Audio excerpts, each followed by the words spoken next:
सम्पूर्ण साथीभाइहरुलाई नमस्कार छ मेरो अर्को नयाँ भिडियोमा। आजको भिडियो मैले केको बारेमा बनाएको छु भन्ने कुराहरु त तपाईहरुले टाइटल र थम्बनेल हेरेर थाहा पाइसक्नु भएको छ होला।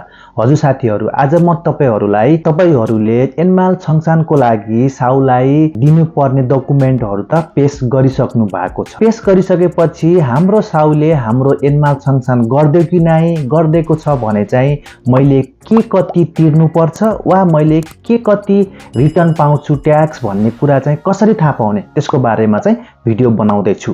र तपाईहरुले यो भन्दा अघि मैले बनाएको भिडियो जुन भिडियोमा चाहिँ एनमाल छङछान चाहिँ कसरी गर्ने र त्यो डकुमेन्ट चाहिँ कसरी निकालेर चाहिँ आफ्नो कम्पनीको साउलाई दिन सकिन्छ भन्ने बारेको भिडियो बनाइसकेको छु। तपाईहरुले त्यो भिडियो हेर्नु भएको छैन भने माथि आई बटनमा भिडियो आएको छ होला, त्यो भिडियो चाहिँ हेर्न सक्नुहुनेछ। र आजको भिडियोमा तपाईहरुलाई त्यो डकुमेन्ट हामीले कम्पनीमा पेश गरिसकेपछि कम्पनीले हाम्रो एनमाल छङछान गर्दै कि नै गर्दैको छ भने चाहिँ के कति हामीले दिनु पर्यो वा के कति हामीले प्राप्त गर्छौं त्यो चाहिँ कसरी थाहा पाउने र कहाँ गएर हेर्ने त्यसको बारेमा भिडियो बनाउँदै छु। भिडियोलाई अन्तिमसम्म हेर्नु होला र यस्तै नयाँ भिडियोको लागि हाम्रो यस च्यानललाई तपाईहरुले अझै पनि सब्स्क्राइब गर्नुभएको छैन भने कृपया सब्स्क्राइब पनि गर्नु। साथीहरु जुन कोरियामा हुनुहुन्छ र साथीहरुलाई थाहा छैन भने चाहिँ यो भिडियो शेयर गरेर चाहिँ तपाईहरुले जानकारी पनि दिन सक्नुहुनेछ भन्दै अब सम्पूर्ण जानकारी दिनको लागि चाहिँ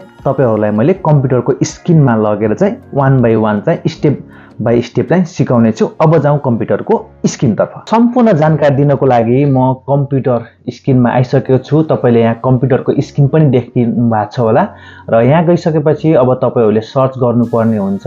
होम ट्याक्स भनेर सर्च गर्नुस्। होम ट्याक्स भनेर सर्च गरिसकेपछि चाहिँ तपाईको यस्तो आउँछ।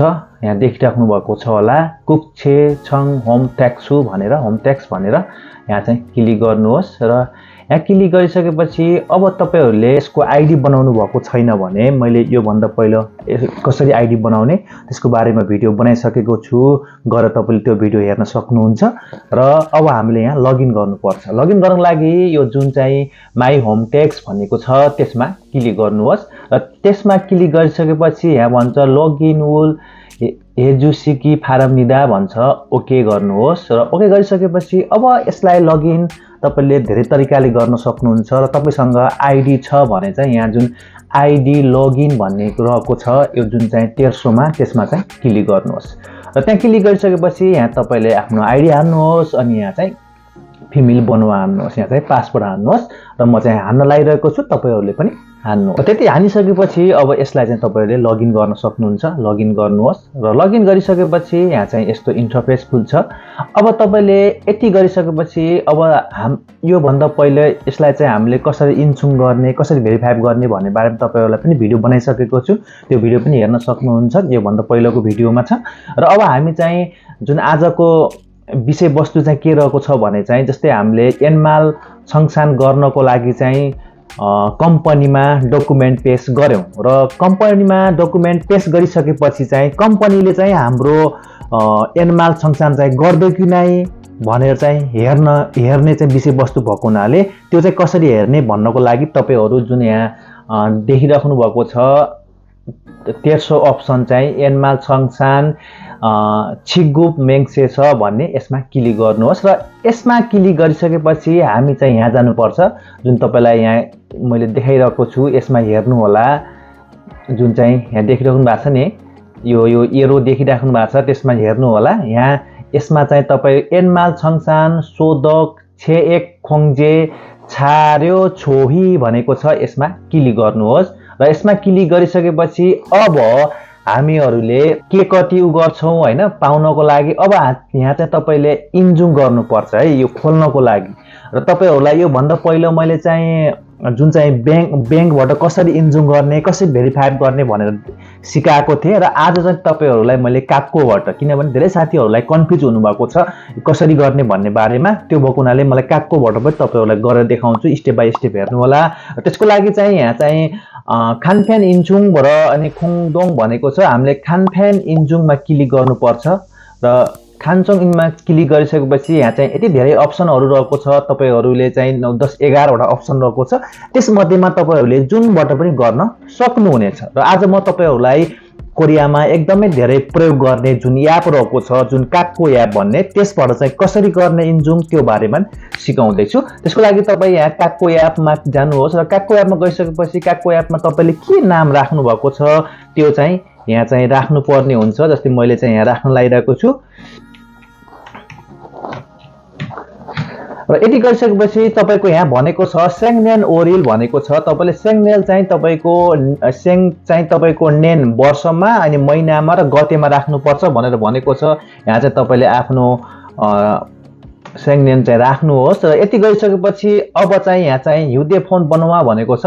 यहाँ चाहिँ तपाईले आफ्नो मोबाइल नम्बर चाहिँ राख्न सक्नुहुनेछ। र मैले सबै राखिसके डिटेलहरु र त्यति गरिसकेपछि यहाँ चाहिँ तपाईले जुन देखिराख्नु भएको छ यहाँ चाहिँ छन्जे थोइ भन्नेमा छन्जे भनेको अब सबैमा टिक लगाउने भनेको छ। अनि सबैमा टिक गरिसकेपछि यहाँ चाहिँ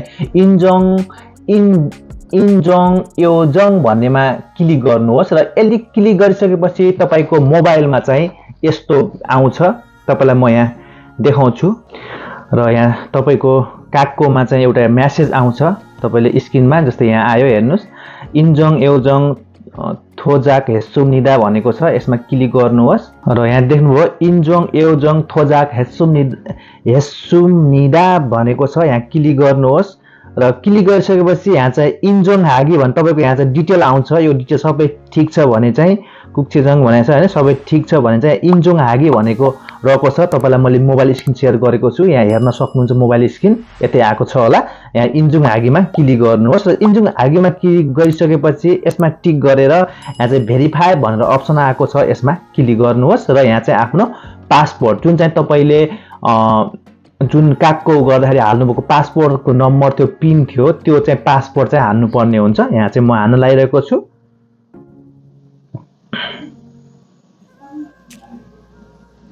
यति हानिसकेपछि यहाँ चाहिँ the application has been completed भन्छ इन्जुन विन्डो थ्यासुनिदा भनेर चाहिँ यसरी चाहिँ भनेको छ। यसलाई ओके गर्नुहोस् र यति गरिसकेपछि अब चाहिँ फेरि यसमा आए जो कम्प्युटरमा चाहिँ आए, कम्प्युटरमा चाहिँ इन्जङ वानरोमा क्लिक गर्नुहोस्।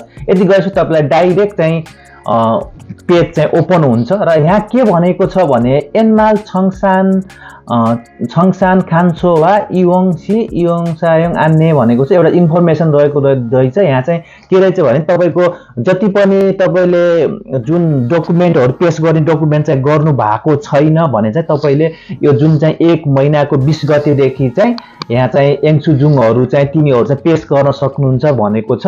र अब त हामीहरुले त अब प्रयास अब डकुमेन्ट पेश गरिसकेको छौं हैन।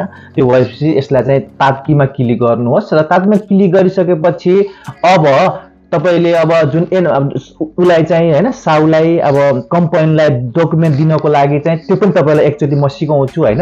नहेर्नु भएको साथीहरुले चाहिँ कसरी चाहिँ डकुमेन्ट पेश गर्ने त्यो पनि यही भिडियोमा कभर गर्नुहुन्छ र म तपाईलाई अन्तिममा चाहिँ हामीले त्यो जुन चाहिँ अहिलेको यो चाहिँ देइसकेपछि चाहिँ कसरी चाहिँ हाम्रो छ कि नै भनेर हेर्ने तरिका पनि सिकाउँछु तपाईलाई यसै भिडियोमा चाहिँ त्यो पनि सिकाउँछु। त्यसको लागि चाहिँ तपाईले अब के गर्नुस् भने यो खोलिसकेपछि यहाँ चाहिँ कति वर्षको यो 5 वर्षको देखाउँछ। जस्तै हामीलाई त अहिले 24 को त छैन, 23 गर्नुपर्ने हो। यसमा गइसकेपछि यहाँ चाहिँ तपाईको छन्जे ओल हेछि भनेको छ। यसमा तपाईले अब के छ भने यहाँ चाहिँ तपाईले अब त्यो कम्पनीमा वर्षौभरि काम गर्नु भएको छ भने यसमा क्लिक गरे पनि गरेर यसमा क्लिक गरेर सबैमा क्लिक गर्न सक्नुहुन्छ।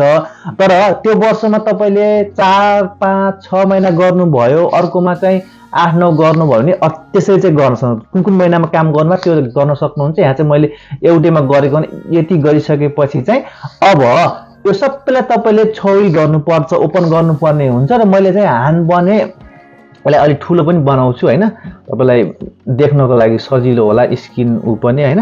त्यो भएको हुनाले मैले यहाँ ठुलो पनि बनाए र यति गरिसकेपछि यहाँ चाहिँ हानबन छोयो हागीमा क्लिक गर्नुहोस्। क्लिक गरिसकेपछि यहाँ चाहिँ सबै ओपन भइराखेको छ। यहाँ देख्न सक्नुहुन्छ के छ भन्ने कुराहरु। खनगाङ फोहम देखि चाहिँ उइरोफी हैन सबै यहाँ हुन्छ। अनि यो सबै यहाँ मेरो भइसकेको छ। यहाँ चाहिँ छिकबुल कार्डहरु हैन डेबिट कार्डहरु के छन् त्यो सबै भइसक्यो र अब यसलाई चाहिँ अब हामीले कसरी डाउनलोड गर्ने भनेको छ। त्यो डाउनलोड गर्नको लागि चाहिँ यो हानबने नेरे फात्कीमा यसरी क्लिक गर्नुहोस् र क्लिक गरिसकेपछि के हुन्छ यो सबै यहाँ आउँछ र यहाँ चाहिँ अब के छ भने यो खोङ्गे एबु भनेको छ नि यो चाहिँ तपाईले जुन एलएन कार्डको त्यो जुन पछाडीको डिटेल हुन्छ त्यो चाहिँ देखाउनु पर्यो भने चाहिँ यसमा क्लिक गरेर नेरे फात्कीमा क्लिक गर्नुहोस् र त्यो देखाउने हैन भने चाहिँ तपाईले यो खेहिन छङबो फिगोङ्गेमा क्लिक गर्नुहोस्। यसले गर्दा यो जुन पछाडीको अक्षर यस्तो स्टार स्टारमा आउँछ हैन यसरी गर्नुहोस् अनि यसरी चाहिँ नेरी फात्कीमा क्लिक गरिसकेपछि तपाईको चाहिँ यहाँ डाउनलोड हुन्छ र यसलाई चाहिँ यसरी ओपन गरेर तपाईहरुले हेर्न सक्नुहुन्छ र यही डकुमेन्ट चाहिँ तपाईले कम्पनीलाई दिने हो र अब यो डकुमेन्ट त हामीले कम्पनीलाई दियौं हैन त्यो डकुमेन्ट हामीले कम्पनीले दियौं। अब त्यो डकुमेन्ट जुन थियो त्यो त हामीले कम्पनीलाई दिइसक्यौं तर अब कम्पनीले गर्यो कि नै त कसरी थाहा पाउने त त्यो हुन्छ नि त। अब कम्पनीले गर्यो कि नै मेरो चाहिँ एनमा संशोधन गर्दियो कि नै भन्ने कुराहरु पनि थाहा पाउनु पर्यो नि त। त्यसको लागि चाहिँ के गर्ने आजको त्यो पनि मैले यसै भिडियोमा देखाउने छु र अब त्यसको लागि चाहिँ तपाईहरु कहाँ जानुपर्छ भने चाहिँ तपाईहरु जस्तै माई होम ट्याक्समा जानुहोस् र माई होम ट्याक्समा गइसकेपछि अब यहाँ चाहिँ तपाई जानुपर्छ यो चाहिँ एनमाल संस्थान छिगुप मेङसेसमा गएर अब चाहिँ तपाई यसमा क्लिक गर्नुपर्ने हुन्छ र यसमा क्लिक गर्नु भने जस्तै तपाईले डकुमेन्ट दिनको लागि चाहिँ तपाईले डकुमेन्ट पेश गर्नको लागि चाहिँ यो जुन चाहिँ हाम्रो फेरि तपाईलाई मैले भन्छु जस्तै होममा जानुहोस् र डकुमेन्ट दिनको लागि यो अगाडिको र अब डकुमेन्ट दिइसकेपछि हेर्नको लागि यो पछाडीकोमा क्लिक गर्नु होला र पछाडीकोमा क्लिक गरिसकेपछि अब हामीले कुन तपाईलाई यहाँ चाहिँ 5 वर्षको देखाउँछ हैन मेरो चाहिँ 2018 मा म चाहिँ गएको हुनाले चाहिँ म चाहिँ 19 20 21 मा यहाँ थिएन म 22 23 को पनि 22 मा पनि लास्टमा आएको हुनाले मेरो 22 र 23 को देखाछ 2 वर्षको मात्र देखाछ हैन। तपाईहरुको चाहिँ यहाँ तपाईहरु कति वर्ष कोरियामा हुनुहुन्छ त्यो चाहिँ तपाईको देखाउँछ। जस्तै मैले अब यो 2023 को मैले हेर्छु है अहिलेको छ कि छैन जस्तै अब तपाईको कतिवटा गर्नु भएको छ हैन कतिवटा चाहिँ कम्पनीमा काम गर्नु भएको छ जस्तै कहिले चाहिँ आल्बा गर्नुहुन्छ आरबाइटहरु गर्नुहुन्छ त्योबाट पनि पैसा लिनु भएको छ भने चाहिँ यहाँ देखाउँछ हैन। अब तपाईले त्यो चाहिँ यहाँ देखाउने गर्दछ र अब यहाँ चाहिँ हेर्नुस् तपाईको के हो हैन होम ट्याक्स यो भन्छ अनि तपाईले यहाँ फोगीमा क्लिक गर्नुहोस्। फोगीमा क्लिक गरिसकेपछि यहाँ चाहिँ तपाईको यसरी देखाउँछ सबै यो देख्नु भयो नि के कति छ भने जस्तै मैले यसलाई अलि ठुलो बनाउँछु यहाँ बनाइसकेपछि यहाँ देख्नुभयो यहाँ सबै छ। अब यहाँ मैले चाहिँ टोटल कति यहाँ चाहिँ मैले टोटल कति 3,55,76,000 चाहिँ वार्षिक इन्कम मैले गरेछु हैन। त्यसमा चाहिँ अब मैले ट्याक्स गरेर हैन अब यहाँ सबै देखाउँछ तपाईको गरेर चाहिँ अब मैले 9,45,000 छु मैले चाहिँ अब टोटल दिनु पर्ने चाहिँ 4,13,000 प्लस यति गरेपछि मैले लगभग 4,60,000 चाहिँ मैले अझै ट्याक्स चाहिँ दिनु पर्ने भयो लिन चाहिँ परेन दिन पर्यो। त्यो तपाईले कति दिनु पर्छ भन्ने कुराहरु यहाँ आउँछ देख्नुभयो नि यो यहाँ जुन छ नि यसमा चाहिँ देखाउँछ तपाईले कति चाहिँ दिनुपर्छ भन्ने कुराहरु यहाँ देखाउँछ र यसको पेजहरु तपाईले हेर्न सक्नुहुन्छ। यहाँ नेक्स्ट गरी दुईटा हैन तीनटा यहाँ केमा छ भन्ने कुराहरु डिटेलमा हेर्न सक्नुहुन्छ र यो जुन चाहिँ मैले वहाँ पेश गरेको थिए नि जुन चाहिँ मेरो जम्मा यति मात्र देखाएको छ हैन यति मात्र देखाएको हुनाले चाहिँ मेरो अब तपाईले यहाँ सबै देखाउँछ त्यहाँ चाहिँ डिटेल हुन्छ। अनि तपाईले अब यो भन्दा अब पहिलोको हेर्न चाहनु जस्तै मैले अब 2018 मा चाहिँ म 2018 मा म चाहिँ अब 2-3 महिना काम गरेर गएको थिए। अब यसको पनि यहाँ हेर्न सक्नुहुन्छ यहाँ चाहिँ कति आयो भन्ने कुराहरु यसरी चाहिँ तपाईले डिटेलमा चाहिँ हेरेर चाहिँ थाहा पाउन सक्नुहुन्छ कि मेरो चाहिँ के कति मैले दिनु पर्यो साउले चाहिँ मेरो गर्दै कि गरेन एनमाल संसार गर्दै कि गर्दैन र गरिसकेर खेसान भइसकेर चाहिँ मेरो अब के कति चाहिँ मैले दिनु पर्छ ट्याक्स दिनुपर्छ वा लिनुपर्छ सम्पूर्ण विवरण चाहिँ त्यसरी चाहिँ तपाईले थाहा पाउन सक्नुहुनेछ। र केही कतै चाहिँ तपाईलाई कन्फ्युज भयो भने चाहिँ भिडियोमा तपाईले कमेन्ट गर्न सक्नुहुन्छ र तपाईहरु चाहिँ मसँग जोडिन चाहनुहुन्छ भने फेसबुक लिंक चाहिँ यो भिडियोको डिस्क्रिप्सनमा पनि छ होला त्यहाँ चाहिँ मेसेज छोड्नुभयो भने म तपाईलाई सक्दो हेल्प पनि गर्ने छु भन्दै आजको यस भिडियोबाट चाहिँ म बिदा चाहन्छु र कुनै पनि साथी कोरियामा हुनुहुन्छ र उहाँले चाहिँ यसको बारेमा जानकारी चाहिँ थाहा पाउनु भएको छैन, के कसरी गर्ने भन्ने कुरा चाहिँ थाहा पाउनु भएको छैन भने यो भिडियोलाई शेयर गरेर चाहिँ सहयोग गर्नु होला भन्दै छिट्टै नयाँ भिडियोमा भेट्ने बाचा सहित आजलाई बिदा चाहन्छु। होस् त, नमस्कार, तपाईको दिन शुभ रहोस्। जय नेपाल।